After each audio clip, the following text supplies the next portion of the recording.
Hey, what's going on, everybody? This is Tyrone back with Tech Life. And recently, AT&T CFO gave an update to the shareholders at a conference. It is the CFO that is getting ready to retire starting next year. So he gave a very interesting update to the shareholders. So I know recently I made videos about a situation of investors that are knocking on the board of directors, asking for a change in the CEO already, and wanting AT&T to become more aggressive. So here, the CFO gives an update on how aggressive AT&T has been. So currently, AT&T is in discussions with, they've already made the Amazon Fire deal happen. So HBO Max is going to be on Amazon. But now they are very close to closing the Roku deal. I know those are two partnerships that they needed for better distribution of the HBO Max product. And in Q4, it seems they're now going to close both. They already closed the Amazon deal, and they're working on the Roku, which should be announced any day now. So again, AT&T, strong cash generation. They are generating a lot of cash. We know that. They have DirecTV, Uverse, the fiber Uverse part of it. They got AT&T TV now. They got HBO Max, which is generating revenue as well. Wireless, of course, is the huge cash generator that's keeping AT&T above float. So it brings them a very unique position financially, with having the additional business segments bring in revenue and cash flow. So that, again, allows them to reinvest that money in the priorities such as 5G, HBO Max, creating the original content, and then simultaneously meeting its existing financial commitments. So a huge issue for AT&T is the debt load. There is no doubt about it. A lot of people have said, well, don't panic. It's not that bad because of the assets, but still the debt ratio is like 90%. That is crazy. That is unheard of from any company. I know all companies that are larger have debt, but we're talking about AT&T sitting on $160 billion of debt. That is just too much.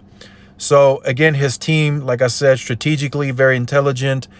After refinancing more than $60 billion in debt at historically low rates, the company has about $30 billion in debt coming due through 2025, which they should be able to take care of very easily. So it sees 2020 full year free cash flow of $26 billion or more, with a full year dividend payout ratio in the high 50% range. So again, the dividend is good if you are a investor in the AT&T stock. It has a very high dividend compared to, let's say, Verizon in the wireless industry. I think Verizon's is at like 4%, AT&T's is at 7%, and they're thinking about raising it by a penny or so. So that's why AT&T is a long-term bet. Short-term, I don't think anything is going to get much drastically better in the short term. I think we're talking long-term, 2 to 3 years, maybe more, as they sell off a few more business units, restructure the systems that they have, make it easier to integrate. At some point, hopefully, they can bundle in AT&T TV with your wireless plan. So there's a few things that still need to happen, but a couple of things that we know for sure that's going to happen. AT&T is going to continue the cash flow and the cash generation. That's not going to stop. And they're also expecting gross capital investment for 2020 in the $20 billion range. They're still aggressively investing in the overall business. So that includes wireless, fiber, creating content for HBO Max.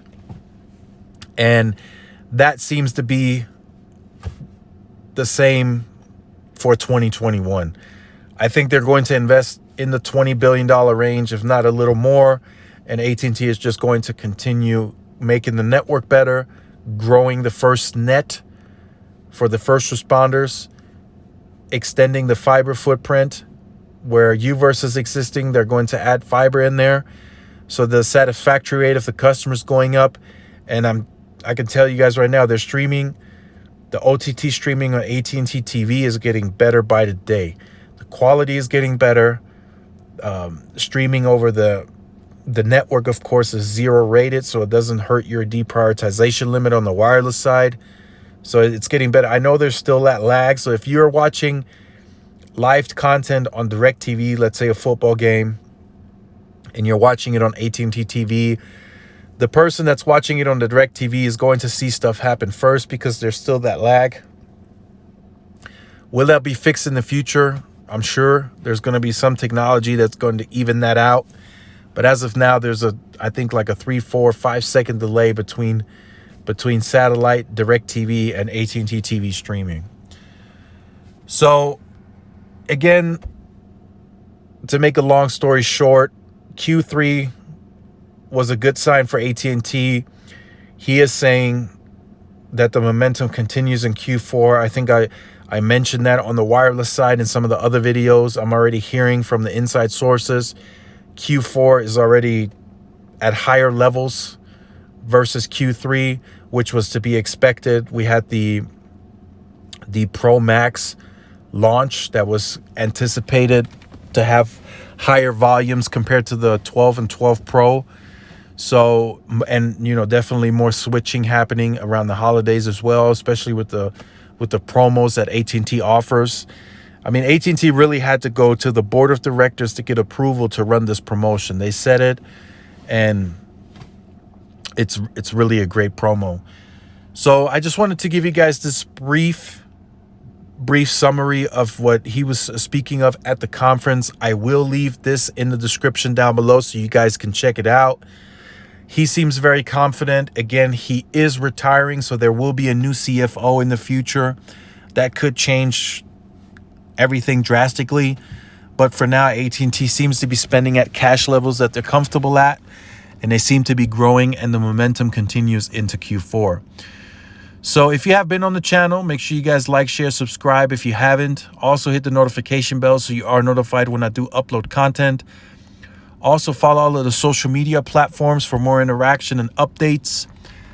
Thanks again for watching. This is Tyrone with Tech Life, and I will see you guys in the next video. Peace.